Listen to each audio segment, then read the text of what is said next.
we are going to study about the electric potential. It is the third chapter of class 12. Now, electric potential means amount of work done by external agent in bringing unit positive charge from infinity to any point in electric field is called electric potential at that point. It is clear? Suppose, let us consider W be the work done in bringing a Q naught test charge from infinity to any point in electric field, then potential V is equal to W upon Q naught, because work done in bringing Q naught charge and work done is W, unit charge means W upon Q naught. Amount of work done in bringing the unit positive charge from infinity to any point is called potential. It is denoted by V, so it is denoted by V. Electric potential is a scalar quantity. Electric potential is a scalar quantity, and a scalar quantity, its SI unit.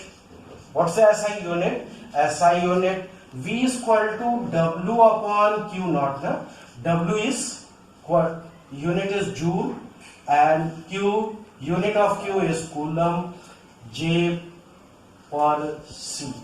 It is the unit of electric potential, or it is also called volt. It is a scalar quantity. It has no any direction. Now we are going to study about the second topic, electric potential due to point charge.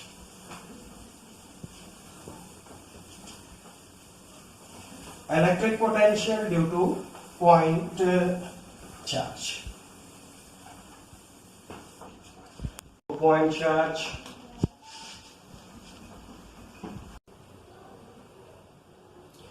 Electric potential due to point charge. Electric potential due to point charge.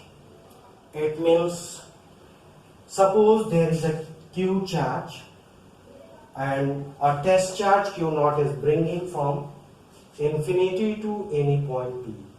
किसी test charge Q naught को infinity से किसी P point पे लाने में किया गया work done per unit charge को इलेक्ट्रिक पोटेंशियल P point का कहलाता है. तो suppose the test charge is at the point Q, at point capital Q, then force experiences by positive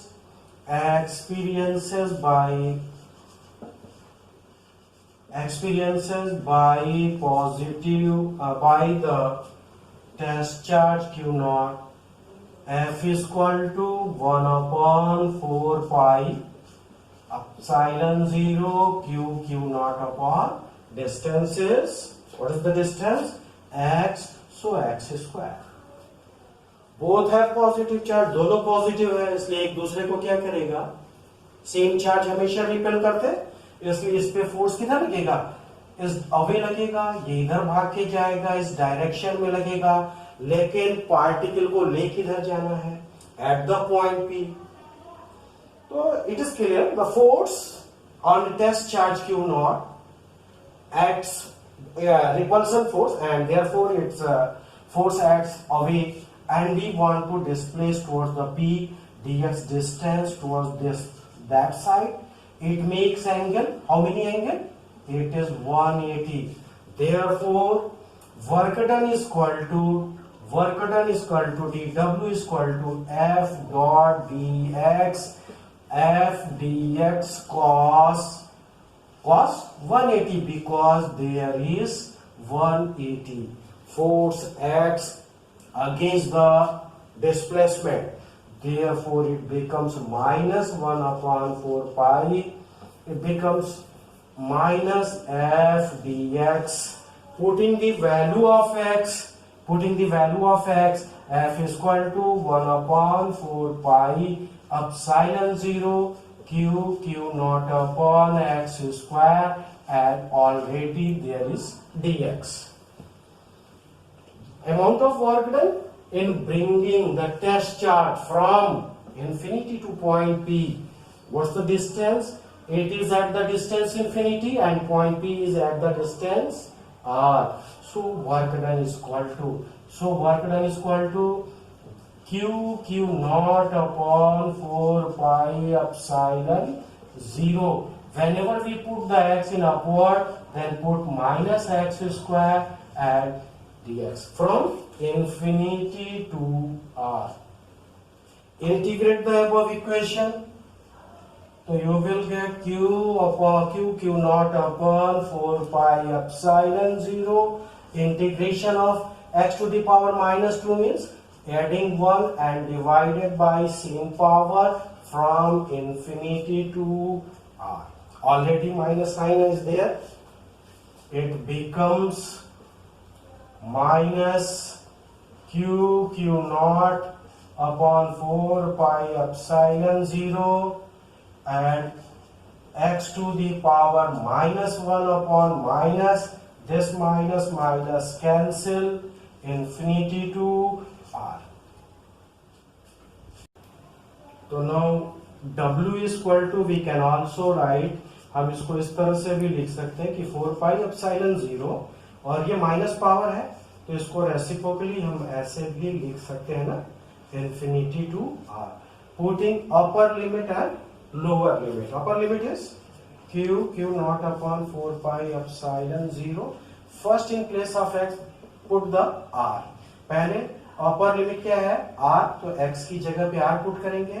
lower limit क्या है इंफिनिटी. सो ये कितना हो जाएगा q naught upon 4 pi epsilon 0 1 upon r minus 0. इसलिए w is equal to 1 upon 4 pi epsilon 0 q naught upon r. हमने definition में बोला है कि amount of work done in bringing unit positive charge from infinity to any point. But हमने कितना charge लेके आया, ब्रिंग किया q नॉट टेस्ट चार्ज. तो unit charge how to find, तो work done in bringing unit positive charge.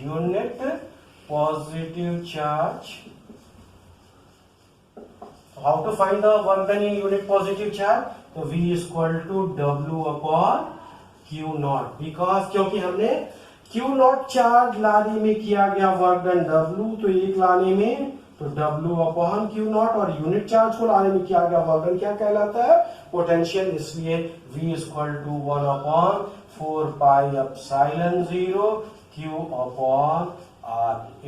ये formula होगा electric potential का due to positive charge q at the point p at distance r. Already ये topic complete हो गई और इसके बाद हम इलेक्ट्रिक पोटेंशियल और डिस्टेंस के बीच अगर हम ग्राफ खींचें तो पाते क्या है कि v is inversely proportional to r. Already हम जानते हैं P is inversely proportional to V. Pressure के केस में one of P is inversely proportional to V. Then तुम कैसा ग्राफ पाते हो, P और V के बीच खींचा जाए तो ग्राफ कैसा मिलता है, ऐसे ना. तो इसका ग्राफ कैसा मिलेगा, क्योंकि V is inversely proportional to R है, तो अगर हम V और R के बीच ग्राफ खींचे तो ग्राफ कैसा मिलेगा, ऐसा एक ग्राफ मिलेगा. ऑलरेडी हम जानते हैं ये ग्राफ कभी इस एक्स एक्सिस को टच नहीं करेगा. सिमिलरली अगर हम यही graph v versus 1 upon r खींचे तो हम जानते हैं कि v is directly proportional to 1 upon r ना. So we will get the straight line. तो हमको इस केस में स्ट्रेट लाइन मिलेगा क्योंकि हम जानते हैं v is directly proportional to i, v is equal to i r ना. और जब हम ग्राफ v और i के बीच खींचते हैं तो कैसी लाइन आती है कि स्ट्रेट लाइन आती है जो ओरिजिन से पास करती है. अगर हम ग्राफ v और 1 अपॉन r के बीच खींचेंगे तो ये डायरेक्टली प्रोपोर्शनल होगी, ओरिजिन से जाएगी स्ट्रेट लाइन. और अगर हम वैसी v और इनवर्सली प्रोपोर्शनल के बीच ग्राफ खींचते हैं तो ये ग्राफ कर्व की शक्ल में आता है। आगे हम एक्सप्लेन कर चुके हैं। हम ऑलरेडी जानते हैं कि अगर कोई पॉजिटिव चार्ज है तो इलेक्ट्रिक फील्ड किधर होती है, रेडियली आउटवर्ड। यानी अगर किसी क्वेश्चन में ऐसे दिया है कि फोर्स लाइन आउटवर्ड बना दिया तो इसका मतलब है कि इस कौन सा चार्ज है, कौन सा चार्ज है, पॉजिटिव चार्ज है। यानी यहाँ पे जो Q है वो पॉजिटिव चार्ज है क्योंकि एरो किधर है, आउटवर्ड है, बाहर की तरफ है। सपोज करो हम अगर आपसे पूछें कि एक पॉइंट ए है, एक पॉइंट बी है, किस पॉइंट पे पोटेंशियल ज्यादा होगा, तो आंसर आएगा ए जो होगा इस Q के क्या है, नजदीक है। और Q कौन सा चार्ज है, कौन सा चार्ज है, पॉजिटिव है। तो ए पॉइंट पे पोटेंशियल, अगर ये आर ए डिस्टेंस है, ये आर बी डिस्टेंस है, तो हमारा V A equal to 1/4 pi epsilon 0 ना, एप्सिलॉन 0 ना, 4 pi epsilon 0 Q upon R A. And what is the value of potential at B, B पे क्या पोटेंशियल होगा, तो V B equal to 1/4 pi epsilon 0 Q upon R B. Where, जहां पे where R B is greater than, where R B is greater than R A ना, R B की value, R B दूरी ज्यादा है R A से, इसलिए we B क्या होगा, वी बी स्मॉलर होगा या ग्रेटर होगा, आर बी बड़ा है, बड़े चीज से डिवाइड करोगे तो आंसर क्या मिलेगा, छोटा मिलेगा। इसलिए V A is greater than V B and V A minus V B is equal to positive. अब अगर V B minus V A is given, तब इसको क्या लिखेंगे, नेचुरली वी बी क्या है, छोटा है, वी ए क्या है, बड़ा है, तो ये आंसर क्या हो जाएगा, निगेटिव होगा।